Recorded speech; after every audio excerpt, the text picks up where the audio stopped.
পিতামাতার সাথে উত্তম আচরণ করতে হবে।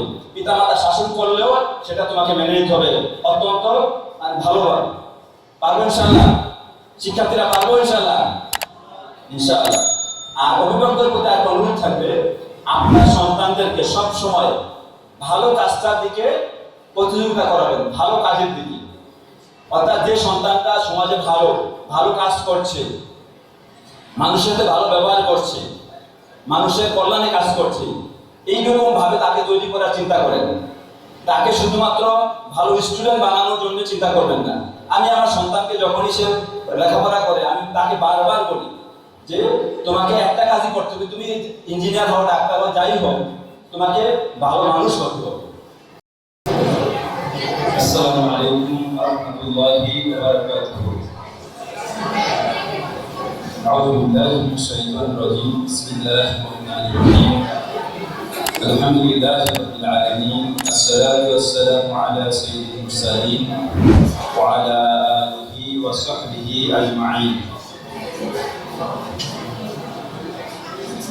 শহীদি কাফেলা বাংলাদেশের ছাত্রদের অত্যন্ত প্রিয় সংগঠন বাংলাদেশ ইসলামী ছাত্র শিবির দক্ষিণ শাখা কর্তৃক আয়োজিত এ প্লাস এসএসসি পরীক্ষায় এ প্লাস প্রাপ্ত শিক্ষার্থীদের এই সংগঠন অনুষ্ঠানে সম্মানিত সভাপতি শহীদুল ইসলাম, দক্ষিণ থানার বিভিন্ন দায়িত্বশীলবৃন্দ আর সামনে উপবিষ্ট এই অনুষ্ঠানে অত্যন্ত আকর্ষণ আমার সন্তানগুলো, শিক্ষার্থীবৃন্দ এবং অভিভাবক, আপনাদেরকে আবারও সম্ভাষণ জানাচ্ছি। আসসালামু আলাইকুম ওয়া রাহমাতুল্লাহ। আপনারা সবাই ভালো আছেন? আলহামদুলিল্লাহ। প্রিয় শিক্ষার্থী বৃন্দ, তোমাদের উদ্দেশ্যে আমি কয়েকটা কথা বলতে চাই।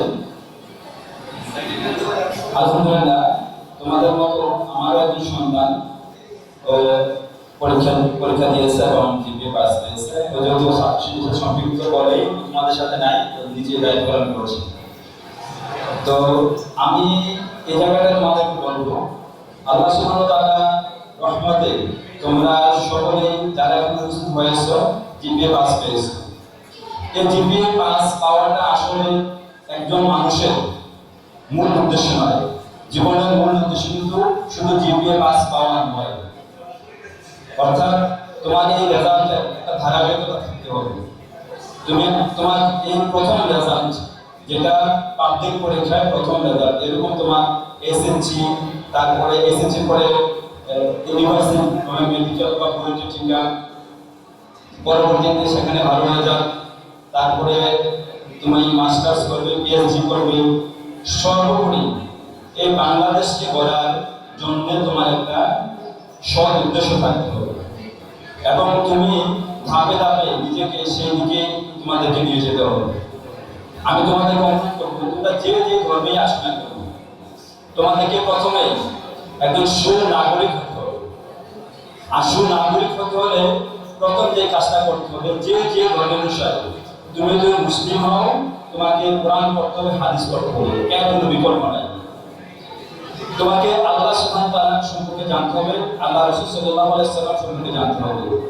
আর যদি তুমি আল্লাহ এবং আল্লাহ রাসূলকে না জানো, তোমার জানাই কিছুই হবে না। তোমার এই দুনিয়ার ডিগ্রি দাঁড়ি কিছু কোনো কাজে লাগবে না, কারণ তোমার এই জিন্দেগি 50, 60, 70, 80 বছরের, পরবর্তীতে তোমাকে শত হাজার বছর মাটির নিচে থাকতে হবে।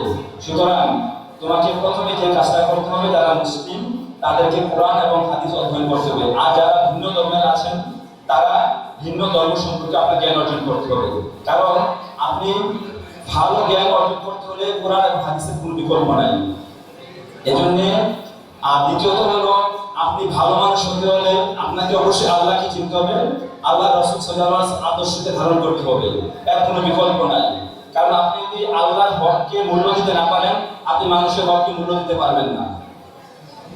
এজন্য প্রথমে অভিভাবকদের উদ্দেশ্য বলছি, আপনার সন্তানকে প্রথমে আল্লাহকে চিনাবেন ভালো করে, আল্লাহর প্রত্যেকটা হুকুম, ফরজ, ওয়াজিব, বিধানগুলো ভালোভাবে পালন করে আহ্বান জানাবেন এবং তাদেরকে আহ্বান না শুধু, আপনি যেভাবে আপনার সন্তানকে জিপিএ পাস করার জন্য যে পরিমাণ শ্রম দিয়েছেন, যে পরিমাণ টাকা খরচ করেছেন, আপনি আপনার সন্তানকে কোরআন শেখানোর জন্য অনুরোধ করবো, যারা এখনো কোরআন শিখতে পারে নাই তাদেরকে কোরআনটা শেখানোর ব্যবস্থা করে দিন। আর যারা শিখেছো হয়তো তেলাওয়াত ভালো না, তোমরা দয়া করে তেলাওয়াতের দিকেও গুরুত্ব দিবে। এটা থাকলো আমি প্রথম। কারণ আল্লাহকে না চিনলে, আল্লাহর হক না চিনলে ভালো মানুষ কখনোই যাবে না। কারণ আজকে দেখো 100 জনের মধ্যে 90 জন প্রায় মুসলমান, কিন্তু আমাদের দেশে সুদ বন্ধ হয়েছে, ঘুষ বন্ধ হয়েছে, জেনা, ব্যভিচার, দুর্নীতি, চাঁদাবাজি বন্ধ হয়েছে, হয় নাই। কারণ একটাই কারণ মানুষ আল্লাহকে চিনে নাই, আল্লাহর হককে চিনে নাই, আল্লাহর সুন্নতকে চিনে নাই। সম্মানিত শিক্ষার্থীবৃন্দ এবং অভিভাবকবৃন্দ, আপনাদেরকে অনুরোধ করছি আবারও, এই জন্য প্রথমে আল্লাহকে চিনাতে হবে। আল্লাহকে চিনলে সে মানুষের অধিকার বুঝবে, কোনটা অন্যায় কোনটা ন্যায় সেটা বুঝবে, কোনটা হালাল কোনটা হারাম সেটা সে বুঝতে পারবে। দ্বিতীয়ত হলো, আমাদের শিক্ষার্থীদের উদ্দেশ্যে বলছি, তুমি যে ধর্মের হও না কেন, কোনো ধর্মেই কাউকে আঘাত করা কাউকে শেখায় শেখায় না। আমি অনুরোধ করবো তোমাদেরকে, তোমরা এই আজ থেকে তোমরা কলেজে যাবা, বিভিন্ন কলেজে বিভিন্ন শিক্ষার্থীদের সাথে তোমরা মিট করবে, সেখানে গিয়ে তোমাদের বন্ধু বান্ধব থাকবে, তাদেরকে কখন তুমি যে দলই কেন না কেন, তুমি ছাত্র শিবির করো, ছাত্র দল করো, যা করো, কিন্তু তোমাকে কিন্তু তোমার একজন সুনাগরিক যারা, তারা কখনোই অপরকে আঘাত করা শেখায় না, অপরকে টিজ করা শেখায় না, অপরকে কি বলে অপমূল্যায়ন করা শেখায় না।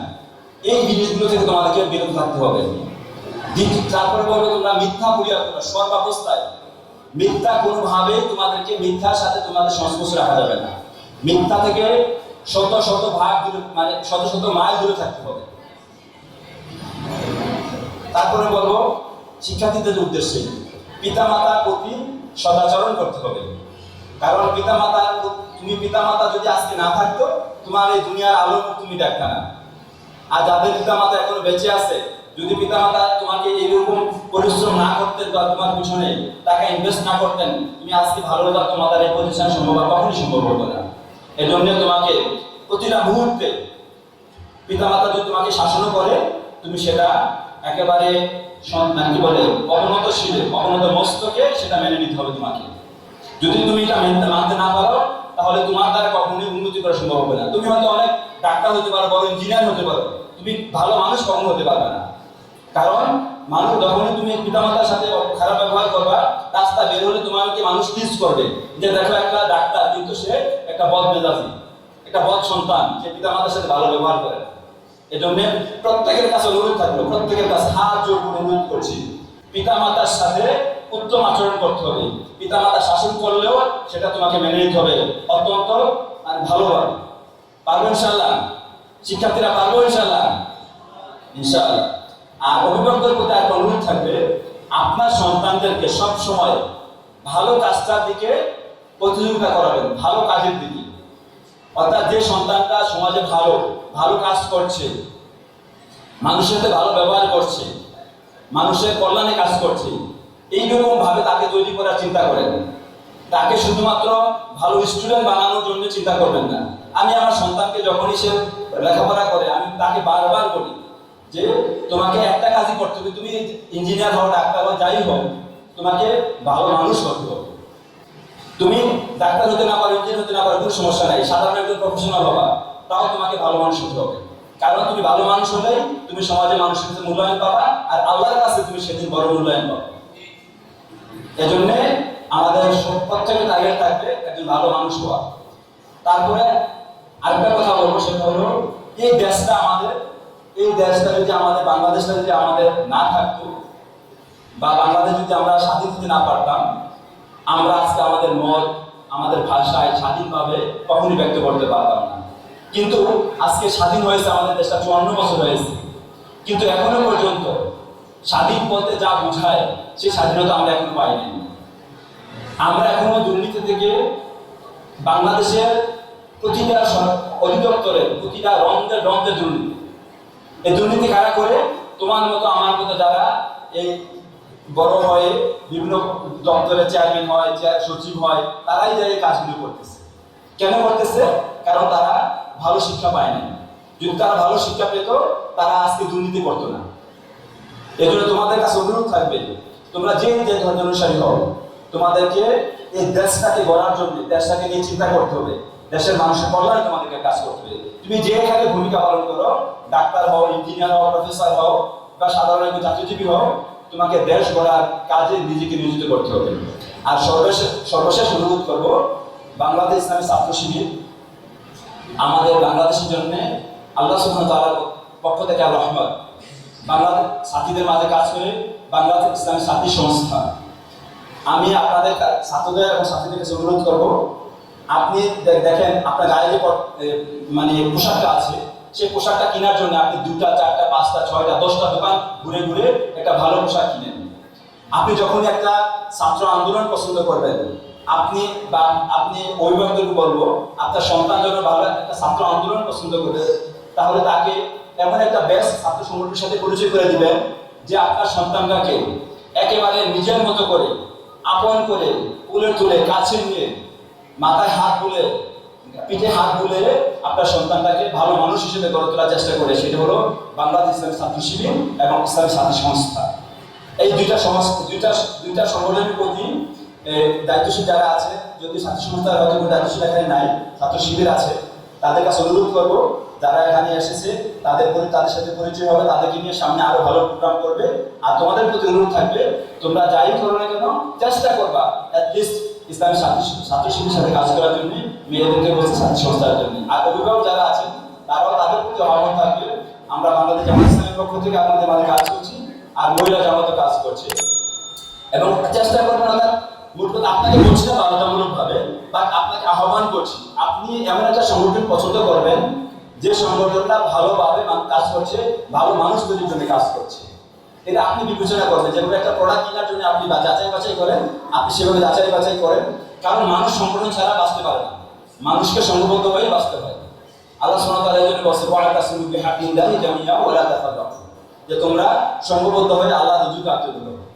তো আজকের এই অনুষ্ঠানের সময়টা আয়োজকদেরকে ধন্যবাদ জানাচ্ছি, এবং যারা তোমরা ছাত্রী যারা আছো, তোমরা এসেছো তোমাদের কষ্ট করে, সেজন্য তোমাদেরকে ধন্যবাদ জানাচ্ছি। অভিভাবক যারা এসেছেন, অভিভাবক যারা আসছেন, আপনাদেরকে ধন্যবাদ জানিয়ে আমি আমার কথা শেষ করছি।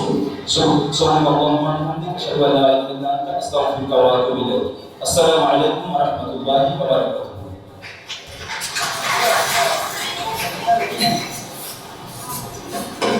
যে ধন্যবাদ আমাদের বলা যায় উনি এক হিসেবে অতিথি, আর এক হিসেবে আমাদের গার্ডিয়ান প্রধান হিসেবে আমাদের এখানে উপস্থিত উনি দায়িত্ব পালন করতেছেন, উনি থেকে। তো তাকে ধন্যবাদ। মূল্যবান পরামর্শ স্টুডেন্ট প্লাস গার্ডিয়ানদের প্রতি